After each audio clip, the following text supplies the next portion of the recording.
Level 39, otherwise known as megalophobia, is a seemingly normal town that consists of buildings that appear to have originated from the 1800s to the 1980s.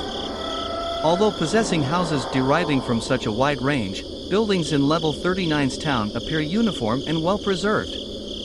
They share indistinguishable features such as old 1920s wallpaper with a design similar to Level 0, outdoor light blue paint coating, enclosed by unpainted wooden fences, and its architecture overall.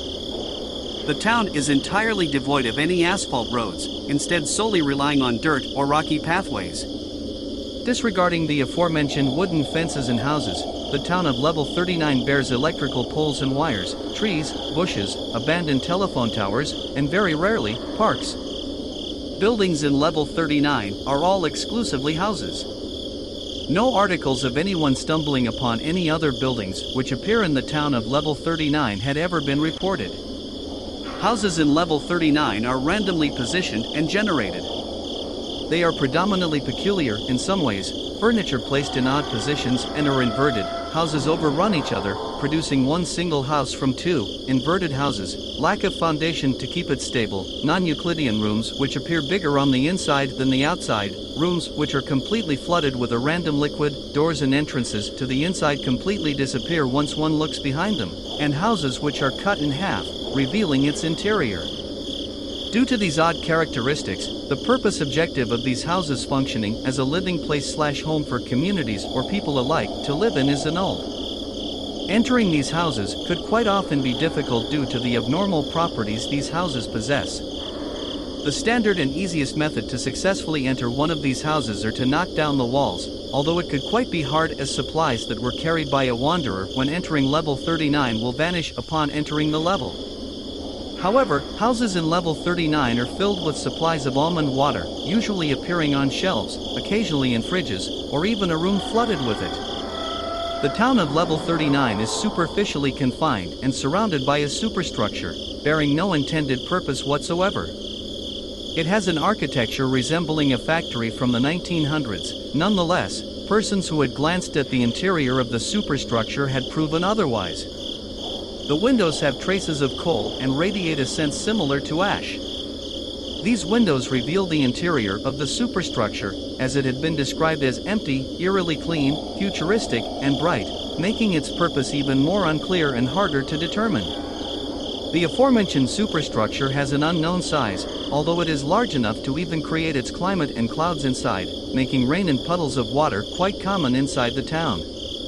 It is advised not to approach the superstructure's walls, as they are infested with the windows which are more hostile than other variants which inhabit other levels.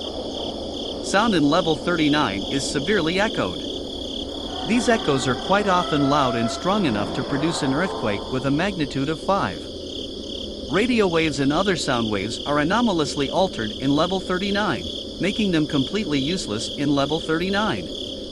Occasional screaming and screeching coming from houses are commonly auditory hallucinations. However, if these sounds seem to originate from the holes, it is advised to run as fast as possible in the opposite direction. Holes leading to underground tunnels habitually appear. If one manages to survive the fall, they will stumble upon an underground system of long, claustrophobic tunnels that are lightly flooded with stagnant lukewarm water. It appears to function as a sewer, yet it is negligibly clean and well preserved, devoid of any trash, gunk, or dust. These tunnels are entirely made of an unknown marble-like white rock that dampens sounds such as splashing, making it harder to detect nearby entities. The supposed floor of these tunnels is instead a pool of turquoise and drinkable water. The tunnels are presumably lit up by invisible orbs which give off a significant amount of light for wanderers and entities alike. There are no current communities that permanently reside in Level 39. Nonetheless, the MEG sends a group of 10 people consisting of scientists and guards alike to study and gather information about Level 39 every 2 months. They are not willing to interact with anyone, however. Excluding windows which infest the superstructure that surrounds the town of Level 39, one may encounter hounds and facelings in the town of Level 39, however it is rare. This is not the case for the underground tunnels though, as it is overwhelmed with clumps, hounds, hygrolitis plague, insanities, and skin stealers. Hygrolytis plague, otherwise known as plainly hygrolytis, is a bacterium that inhabits and can even completely cover the floor of some areas in level 39's underground tunnel system. The bacterium resides in untreated, motionless, and sometimes dark areas of pools in other levels of the backrooms. It presumably appears due to factors such as insects' fecal particles and the lack of chlorine in pools. The bacterium is an airborne disease, meaning wanderers can develop the disease while doing regular activities. The symptoms include, but are not limited to, high fevers with chills, weakness, pain, specifically in the abdomen area, vomiting, delirium, and others. Due to the claustrophobic tunnels of level 39, hygrolytis plague infects wanderers much easier and more widespread within level 39's underground tunnel system.